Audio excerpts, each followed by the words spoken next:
നമസ്കാരം, രജിത ബാലുവാണ്. തട്ടുന്തവിയിലേക്ക് എല്ലാവർക്കും സ്വാഗതം.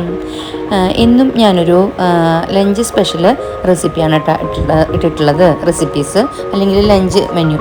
അപ്പോൾ നമുക്ക് നേരെ വീഡിയോയിലേക്ക് കടന്നാലോ. ഇന്നും ഞാനൊരു വെജ് മെനു ഇട്ടിട്ടുള്ളത്. പരിപ്പും ചീരയും ഒഴിച്ചുകറി, അതുപോലെ വെള്ളരി വെച്ചുകൊണ്ട് ഇങ്ങനൊരു കുഴമ്പൻ കറി, പിന്നെ നമ്മുടെ പാവയ്ക്ക വറുത്തത്, പിന്നെ തലേന്നത്തെ കറിയുണ്ട് കേട്ടോ, മോരുകറിയുണ്ട്, പപ്പടമുണ്ട്. ഇത്ര മാത്രമേ ഉള്ളൂ കേട്ടോ ഇന്നത്തെ വിഭവങ്ങൾ. അപ്പം നമുക്ക് അടുത്ത റെസിപ്പികളിലേക്ക് കടക്കാം.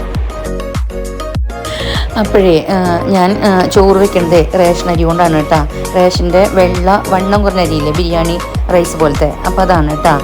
ഇത്രയും റൈസാണ് ഞാൻ എടുത്തിട്ടുള്ളത്. ഇത് നന്നായിട്ട് വാഷ് ചെയ്തിട്ട് നമുക്ക് ഇതിൻ്റെ ഇരട്ടി വെള്ളം ഒഴിച്ചിട്ട് സ്റ്റൗമ്മ വെക്കാം കേട്ടോ. ഞങ്ങൾക്ക് അല്പം ചോറല്ലേ വേണ്ടു, ആൾ കുറവാണ്. അതുകൊണ്ട് ആണ് ഈ പാത്രത്തിൽ തന്നെ ഞാൻ ഓപ്പണായിട്ട് വെക്കാമെന്ന് വിചാരിച്ചത് കേട്ടോ. പിന്നെ വളരെ വേവ് കുറവാണ്.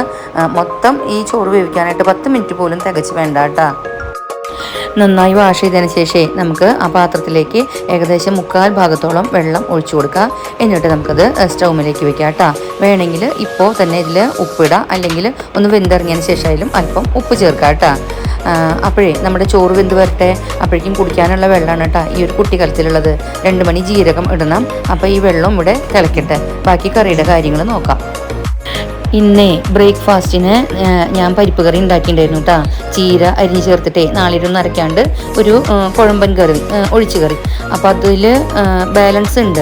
അപ്പോൾ ഉച്ചയ്ക്ക് ഇത് മതിയാവും കേട്ടോ. അത് കാരണം ഒഴിച്ചു കറിയുടെ റെസിപ്പി വേറെ ഞാൻ ചെയ്യണില്ല കേട്ടോ. ഇതാണെങ്കിൽ ഞാൻ വീഡിയോ എടുക്കാനായിട്ട് വിട്ടുപോവുകയും ചെയ്തു. അപ്പോൾ ഒഴിച്ചുകറി റെഡി ആയിട്ടുണ്ട്. ഇനിയിപ്പോൾ നമ്മുടെ അടുത്ത് വെള്ളരിക്കയുണ്ട്, പാവയ്ക്കുണ്ട്. അപ്പോൾ നമുക്ക് വെള്ളരിക്ക കൊണ്ട് ഒരു കുഴമ്പൻ കറിയും പാവയ്ക്ക നമുക്ക് വറുക്കുകയും ചെയ്യാം കേട്ടോ. വെള്ളരിക്ക നമുക്ക് വളരെ ചെറിയ കഷ്ണങ്ങളാക്കിയിട്ടേ സ്റ്റൂ കറി പോലെയാണ് കേട്ടോ ഞാൻ വെക്കാൻ ഉദ്ദേശിക്കുന്നത്, മധുരമൊക്കെ ഇട്ടിട്ടേ. അപ്പോൾ വളരെ ചെറിയ കഷ്ണങ്ങളായിട്ട് അരിഞ്ഞെടുക്കാം. വെള്ളരി അരിഞ്ഞുകൊണ്ടിരിക്കുക തന്നെ നമ്മുടെ ചോറ് തിളച്ചിട്ടുണ്ട് കേട്ടോ. അപ്പോൾ ചോറിൻ്റെ മൂടി ഒന്ന് ലൂസാക്കിയിട്ട് കൊടുക്കുക, അല്ലെങ്കിൽ ആകെ തിളച്ച് മറിഞ്ഞ് സ്റ്റൗമ്മയ്ക്ക് പോകും കേട്ടോ. മൂടി തുറന്നിട്ടേ ഒരു 2 മിനിറ്റും കൂടെ നമുക്ക് ഇതുപോലെ ഒന്ന് തിളയ്ക്കാനായിട്ട് വിട്ടു കൊടുക്കാം കേട്ടോ. അതിനുശേഷം സ്റ്റൗ ഓഫ് ചെയ്യുക. എന്നിട്ട് ഒരു 5 മിനിറ്റിനുള്ളിൽ പച്ചവെള്ളം ഒഴിച്ചിട്ട് ഇത് നമുക്ക് ഊറ്റിയെടുക്കണം കേട്ടോ, അല്ലെങ്കിൽ വേഗം നന്നായിട്ട് വെന്തു പോകും. സ്റ്റൗ ഓഫ് ചെയ്യുന്നതിൻ്റെ തൊട്ട് മുമ്പായിട്ടാണ് ഞാൻ ഇതിലേക്ക് അല്പം ഉപ്പുപൊടി ഇട്ട് കൊടുക്കുക കേട്ടോ. അപ്പോൾ സ്റ്റൗ ഓഫ് ചെയ്തിട്ടുണ്ട്, പാത്രം മൂടിയിട്ട് കൊടുക്കുക. ഇനി നമുക്ക് വെള്ളരിയുടെ കാര്യം നോക്കാം. അപ്പോൾ നമ്മുടെ വെള്ളരി അരിഞ്ഞു കഴിഞ്ഞിട്ടുണ്ട് കേട്ടോ. ഇതിന് നമുക്ക് നന്നായിട്ടൊന്ന് കഴുകിയിട്ട് പാകം ചെയ്യാനുള്ള പാത്രത്തിലാക്കിയെടുക്കാം. അപ്പോഴേക്കും എനിക്ക് ബാലു തേങ്ങ ചെരുക്കി തരുന്നുണ്ട് കേട്ടോ. ഈ കറിയിലേക്ക് കുറച്ച് തേങ്ങാപ്പാൽ വേണം അതിന് വേണ്ടിയിട്ട്. അപ്പോഴേ എനിക്കൊരു 1/2 കപ്പോളം ചെറിയ തേങ്ങ മതിയായിരുന്നു കേട്ടോ. അപ്പോൾ ഞാനത് എടുത്തിട്ട് മിക്സിയുടെ ജാറിലിട്ടിട്ട് അതിലൊരു കുറച്ച് വെള്ളം ഒഴിച്ചിട്ട് അതൊന്ന് അടിച്ചെടുക്കണം കേട്ടോ. അധികം വെള്ളമില്ലാത്ത തേങ്ങാപ്പാൽ ഞാൻ മാറ്റി വെച്ചിട്ട് പിന്നെ വീണ്ടും ഒരു 1/2 ഗ്ലാസ്സോളം വെള്ളം ചേർത്തിട്ട് അത് നമുക്ക് ഈ വെള്ളരിക്കയിലേക്ക് ഒഴിക്കാനുള്ളതാണ് കേട്ടോ. അപ്പോഴേക്കും നമ്മുടെ കുടിക്കാനുള്ള വെള്ളം തിളച്ചു കേട്ടോ. അപ്പം നമ്മുടെ ചോറിൻ്റെ അവസ്ഥ മനസ്സിലായില്ലേ, വെള്ളം തിളച്ച് വരുന്നുള്ളൂ. അപ്പോഴേക്കും നമ്മുടെ അവിടെ ചോറ് വേവൽ കഴിഞ്ഞു കേട്ടോ. ഞാൻ അരിഞ്ഞെടുത്ത വെള്ളരിക്ക ഏകദേശം 1 കപ്പോളാണ് കേട്ടോ ഉള്ളത്. അപ്പോൾ അതൊന്ന് മുങ്ങിക്കെടുക്കാനുള്ള അത്രയും പാല് നമുക്ക് വേണ്ടു. പിന്നെ നല്ല തിക്കായിട്ടുള്ള പാല് ഒരു 3 ടേബിൾ സ്പൂണും വേണം. അത്ര മാത്രമേ വേണ്ടൂ കേട്ടോ.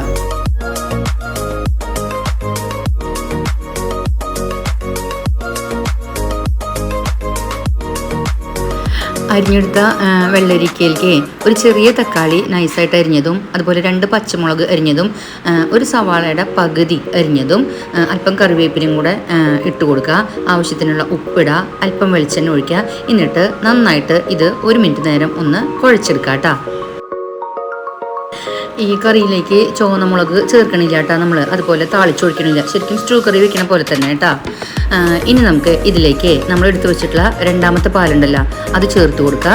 എന്നിട്ട് നമുക്കിത് അടുപ്പത്തേക്ക് വെക്കാം കേട്ടോ.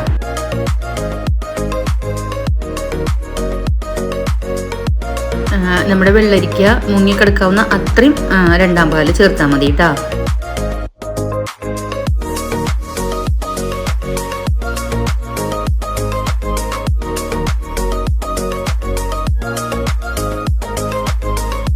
പാത്രം ഒന്ന് മൂടിയിട്ട് കൊടുക്കുക. എന്നിട്ട് ഒന്ന് തിളച്ച് കഴിയുമ്പോൾ തീ കുറച്ചിടുക. എന്നിട്ട് ഇടയ്ക്കിടയ്ക്ക് തുറന്നും അടച്ചുമായിട്ടൊന്ന് ഇളക്കി നോക്കാം കേട്ടോ. വേവണ വരെ അങ്ങനെ ചെയ്യാം. വെള്ളരിക്ക വെന്ത് വരട്ടെ. അപ്പോഴേക്കും നമുക്ക് വറുക്കാനുള്ള പാവയ്ക്ക അരിഞ്ഞ് വൃത്തിയാക്കി മസാല തേച്ച് വെക്കാം. പാവയ്ക്ക വൃത്തിയാക്കി വന്നപ്പോഴേക്കും നമ്മുടെ കറി ഏകദേശം കുറുകി വന്നിട്ടുണ്ട് കേട്ടോ. നമ്മുടെ കറിയിൽ തേങ്ങാപ്പാൽ ഒഴിക്കേണ്ട സമയമായിട്ടാണ്. നമ്മൾ ആ 3 ടേബിൾ സ്പൂൺ എടുത്ത് വെച്ചിട്ടുണ്ടായിരുന്നില്ല. അപ്പോൾ അതിലേക്ക് നമുക്ക് 1.5 സ്പൂൺ പഞ്ചസാര ചേർത്ത് കൊടുക്കുക, 1 സ്പൂൺ കോൺഫ്ലോർ ചേർത്ത് കൊടുക്കുക. എന്നിട്ട് കട്ടില്ലാതെ നന്നായിട്ട് മിക്സ് ചെയ്യുക.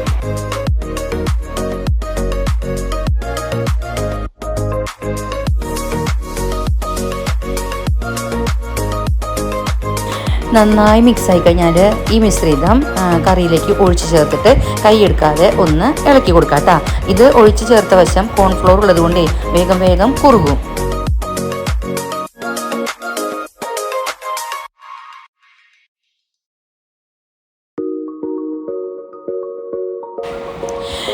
കറിയും തേങ്ങാപ്പാലും ഒന്ന് സെറ്റായി കഴിഞ്ഞാൽ അതിലേക്ക് ഒരു നുള്ള് പെരിഞ്ചീരകപ്പൊടിയും കൂടെ ഇട്ട് കൊടുത്ത് ജസ്റ്റ് അതൊന്ന് ഇളക്കിയിട്ട് അല്പം കറിവേപ്പില ഇട്ട് കൊടുത്തിട്ട് നമുക്ക് ഈ കറി വാങ്ങി വെക്കാം കേട്ടോ. അപ്പോൾ നമ്മുടെ രണ്ടാമത്തെ കറിയും തയ്യാറായിട്ടുണ്ട്. ഈ സമയമായപ്പോഴേക്കും നമ്മുടെ ചോറും വെന്ത് വന്നിട്ടുണ്ട് കേട്ടോ. ചോറ് ഇതുപോലെ വീർത്ത് വരും കേട്ടോ. നമ്മളൊന്ന് തിളച്ചപ്പോൾ ഓഫ് ചെയ്ത് വെച്ചതാണല്ലോ. ഇനി നമുക്കിതിലേക്ക് തണുത്ത വെള്ളം മിക്സ് ചെയ്തതിന് ശേഷം 2 പ്രാവശ്യം ഒഴിച്ച് മിക്സ് ചെയ്തതിന് ശേഷം ആ വെള്ളം നമുക്ക് കളഞ്ഞിട്ട് വാർത്തെടുക്കാം കേട്ടോ. വെള്ളം നന്നായിട്ട് ചോറ് വാർക്കാന്ന് പറയില്ലേ, അങ്ങനെ വാർത്തെടുക്കാം. നമ്മളിങ്ങനെ ചെയ്യുമ്പോഴേ ഈ ചോറിൻ്റെ വറ്റുകൾ അങ്ങോട്ടും ഇങ്ങോട്ടും ഒട്ടില്ല കേട്ടോ. നല്ല ഫ്രഷായിട്ട് ഉതിർന്ന് ഇരിക്കുകയും ചെയ്യും. അപ്പോൾ ഇതെന്ന് വെച്ച് കഴിഞ്ഞാൽ ചെറിയ ചൂട് തട്ടിയാൽ മതി ഈ ചോറ് വേഗം വേവാനായിട്ട്. അപ്പോൾ ഞാൻ എന്ത് ചെയ്തു, വേറൊരു പാത്രത്തിലേക്ക് അത് പകർത്തി മാറ്റി കേട്ടോ. അപ്പോൾ പിന്നെ ആ പാത്രം അത്ര ചൂടുണ്ടാവില്ലല്ലോ.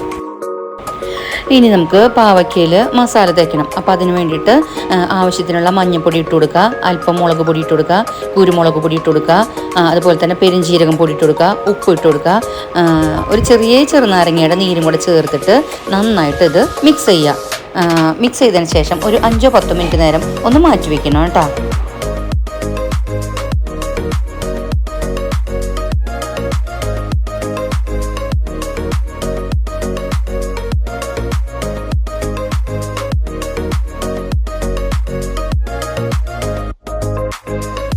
അപ്പോൾ നമുക്കിനി കുറച്ച് പപ്പടം വറുക്കാം, പാവയ്ക്കും വറുക്കാം കേട്ടോ. അതിനായിട്ടൊരു പാൻ അടുപ്പത്ത് വെച്ചിട്ടുണ്ട്.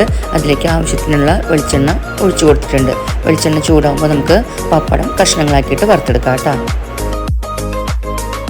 ഞാൻ ബ്രേക്ക്ഫാസ്റ്റിനുള്ള പരിപ്പ് കറിയാണെന്ന് പറഞ്ഞില്ലേ, ഇന്ന് ബ്രേക്ക്ഫാസ്റ്റ് ചപ്പാത്തിയും പരിപ്പ് കറിയായിരുന്നു കേട്ടോ. അതിലെ പരിപ്പ് കറിയാണ് നമ്മൾ ഇന്നത്തെ ഒഴിച്ചു കറിയായിട്ട് എടുക്കുന്നത്.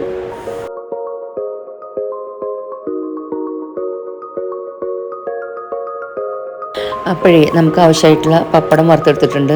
ഇനി നമുക്ക് ഈ വെളിച്ചെണ്ണയിലേക്ക് തന്നെ കുറച്ച് കറിവേപ്പിലയും ഇഞ്ചിയും വെളുത്തുള്ളിയും അങ്ങനോടെ ചതച്ചതും കൂടെ ഇട്ട് കൊടുക്കാം കേട്ടോ.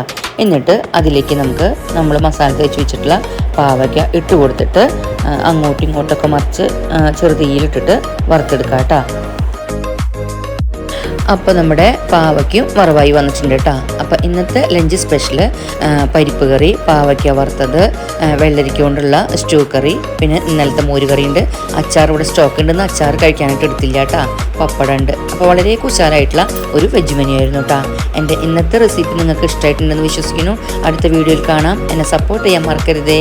അതുവരേക്കും നന്ദി, നമസ്കാരം.